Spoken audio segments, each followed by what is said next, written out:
Orang itu tidak pernah tahu. Kadang-kadang Allah itu kita tidak pernah tahu. Andai kan boleh dibahasakan, kita tidak pernah tahu cara berpikir Tuhan.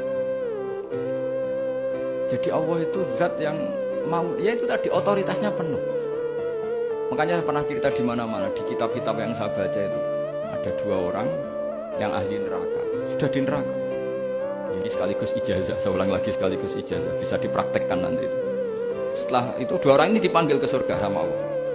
Allah itu tanyanya ya aneh, enak di neraka, ya udah enak di neraka. Ya gak enak di neraka, kok ditanya enak enggak, ya gak enak. Ya sudah, kembali lagi ke neraka, lari kencang-kencang, lari menuju neraka, lari. Sama Allah dipanggil lagi, loh kenapa kamu semangat? Ya Allah, saya ini kapok, saya ini trauma. Dulu ketika engkau perintah, saya ini lelet sekali. Disuruh sholat lelet, disuruh zakat lelet. Maka ini dengan perintah saya semangat supaya nggak ngulang kesalahan yang sama. Akhirnya sama dipanggil, ya sudah di surga aja, di surga. Karena semangat lari menuju neraka.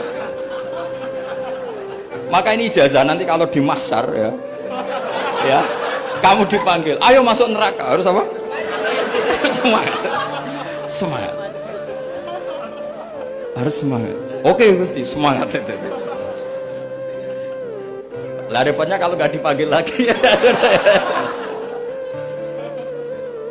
Akhirnya barokahnya semangat itu dia di surga. Kita tidak pernah tahu cara berpikir Tuhan. Nanti kan boleh dibahasakan seperti itu. Yang satu, ayo kembali lagi ke neraka. Tolah itu, jalan noleh lagi. Sampai itu nggak semangat noleh lagi. Terus ditanya sama, kenapa kamu tolah itu? Saya tidak pernah ngira ya Allah, ketika engkau panggil di surga, kemudian engkau kembalikan lagi ke neraka. Ya sudah, kamu di surga saja. Barokahnya husnudzon.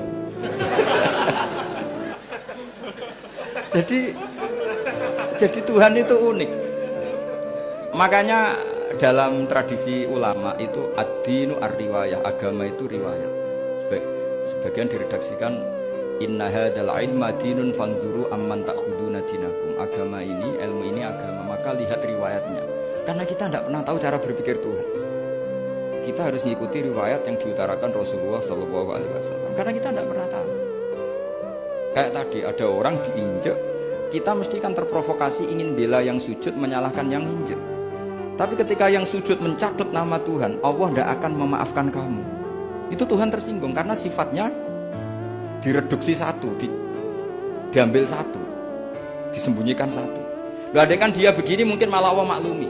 Saya tidak akan maafkan kamu. Enggak apa-apa Allah, kan saya. Kan tidak mencatut namanya Allah. Selama hidup saya tidak akan maafkan kamu. Allah nggak akan tersinggung. Karena dia sebagai manusia tentu punya dendam, punya rasa mangkel, punya emosi.